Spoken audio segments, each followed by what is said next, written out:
चैत्र शुक्ल पक्ष में कामदा एकादशी का व्रत किया जाता है। नमस्कार, आज मैं आपके लिए लेकर आई हूँ चैत्र मास के शुक्ल पक्ष की कामदा एकादशी के व्रत की कथा।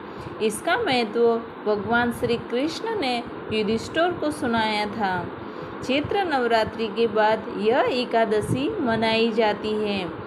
ऐसा कहा जाता है कि जो इस एकादशी का व्रत रखता है उसके सभी पाप नष्ट हो जाते हैं।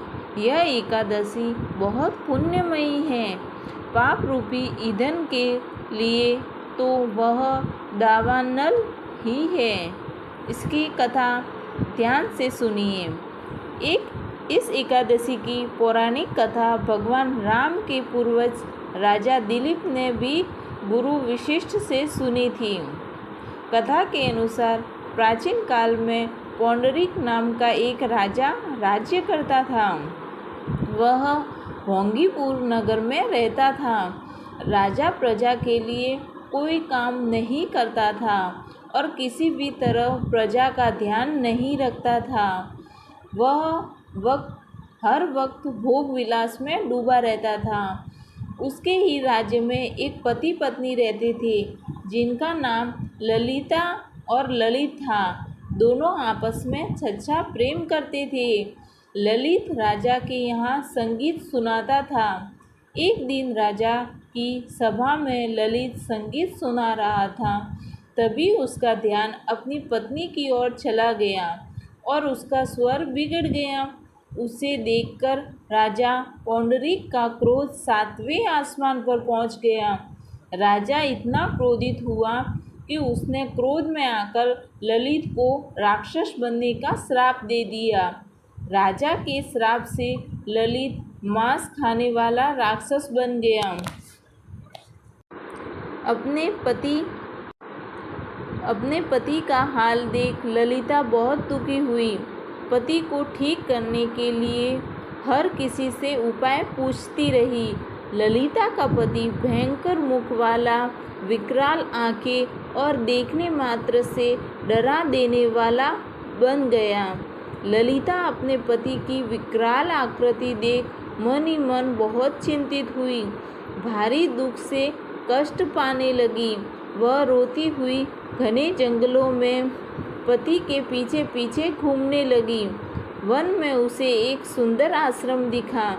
ललिता शीघ्रता के साथ वहां गई और मुनि को प्रणाम करके उनके सामने खड़ी हुई। मुनि बड़े दयालु थे। उस दुखिनी को देखकर वे इस प्रकार बोले, तुम कौन हो?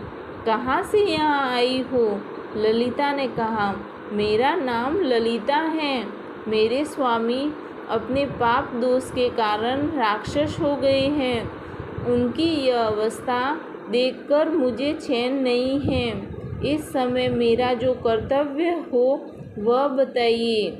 जिस पुण्य के द्वारा मेरे पति राक्षस भाव से छुटकारा पा जाए उनका उपदेश कीजिए। ऋषि बोले, इस समय चैत्र मास के शुक्ल पक्ष की कामदा एकादशी तिथि है जो सब पापों को हरने वाली है। इस व्रत का जो पुण्य हो उसे अपने स्वामी को दे डालो। पुण्य देने पर क्षण भर में ही उसके शाप का दोष दूर हो जाएगा। मुनि का यह वचन सुनकर ललिता को बड़ा हर्ष हुआ।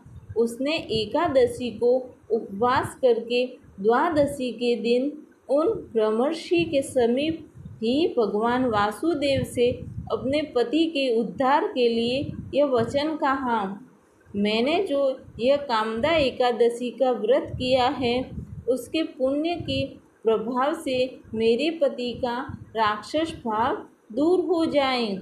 वशिष्ठ जी ने बताया कि ललिता के इतना कहते ही ललित का पाप दूर हो गया। अब उसे अच्छा रूप मिल गया। उसका राक्षस रूप चला गया। इसके बाद ललिता भी राक्षस योनि से बाहर आ गई। वे दोनों पति पत्नी कामदा के प्रभाव से पहले की अपेक्षा भी अधिक सुंदर हो गए। सभी को एकादशी के व्रत का पालन करना चाहिए। कामदा एकादशी ब्रह्म हत्या आदि पापों और पिशाच तत्व आदि दोषों का भी नाश करने वाली है। इस एकादशी को पढ़ने और सुनने से वाजपेयी यज्ञ का फल मिलता है।